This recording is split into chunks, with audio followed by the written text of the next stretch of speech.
Everybody, it's a Mad Master. I'm doing another video today, and this is kind of about another female musician, I guess. I don't know what possessed me to do this video, but actually, I kind of do know what possessed me. And that is, I did a video 5 years ago in defense of Courtney Love. And I've read and watched a lot of stuff about Courtney Love in the interim. It was actually exactly 5 years ago. Oh, I found some money in my little hidden pocket here. Anyways, so I did this video in defense of Courtney Love, and I was just like saying, I find her pretty articulate and has a lot of, if you read interviews with her and stuff, I just enjoyed some of her interviews and stuff. She just seemed to know a lot about music and stuff that,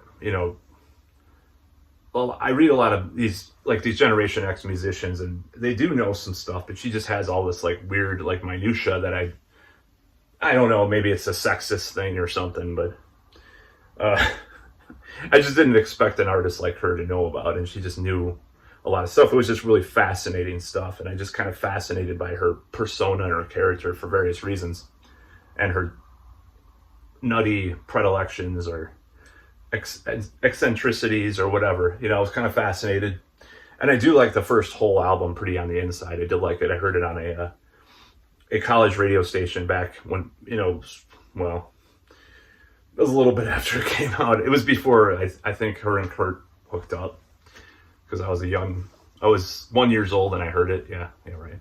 But I wish. So, which would be about 1991 or 2 or something. No, I heard it. And I thought it was kind of cool. I thought it was very abrasive and crazy, and I thought it was kind of a cool album. So, that was the whole thing. And I don't know what fascinates me about her and her whole thing.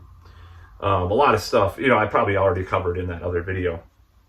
But anyways, these are my current thoughts on the whole, did she blank Kurt Cobain, and the whole controversy with that. And this is my current theory, hypothesis, whatever you want to call it. I think that there was some involvement,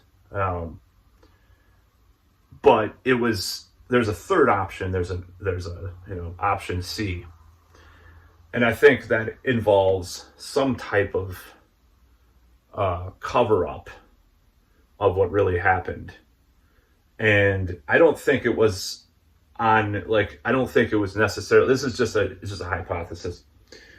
I think what may have happened is that something went down. Maybe he hired someone to kill him, Maybe he overdosed. I don't know about the medical stuff that they found, what is it called, the forensics of the whole case, I should say. But maybe something happened to him. Maybe they tried to cover it up because it would implicate something, but something happened to him, and then it wasn't some kind of foul play murder, but it was a cover up, or he did, commit seppuku. Can't use that word, the S word on YouTube without there being a little bit of warning there. A little disclaimer on the bottom. And then what happened was, in the cover up, that's where all the lies and stuff are coming from, because maybe there's something he did that was on purpose, and then there was someone they were trying to protect because someone was involved with helping him do this, or giving him the wrong drug, or something like that. It's kind of a murky logic there, but that's kind of how I see it. It's I don't necessarily believe, I just don't believe the theories that she hired someone to kill him and stuff. I do think that there's more to the case than we know. That's the thing. It's kind of the Kennedy thing, about the driver accidentally killing JFK or whatever because they were trying to shoot at Oswald or whatever. It's those outside the box kind of theories. I think we can explore that, So, do I care? I don't know, I'm not really. I mean, I am a Nirvana fan, believe it or not. But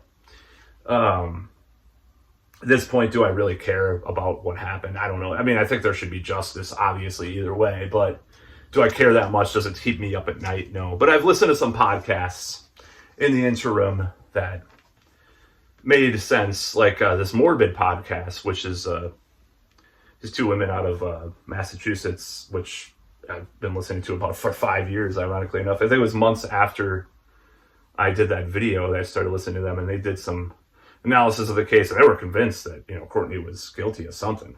So they kind of turned things around because they're kind of politically correct and stuff in the podcast. Not to go into too much detail, but, you know, they're, yeah, they say some things that I kind of cringe at, but I still love the podcast. Once in a while, you know, I cringe at it. So yeah, that's what I think. I'm trying to wake up doing these videos, and so I was falling asleep, and I got to do a lot of stuff before I, anyways, never mind. That's about all.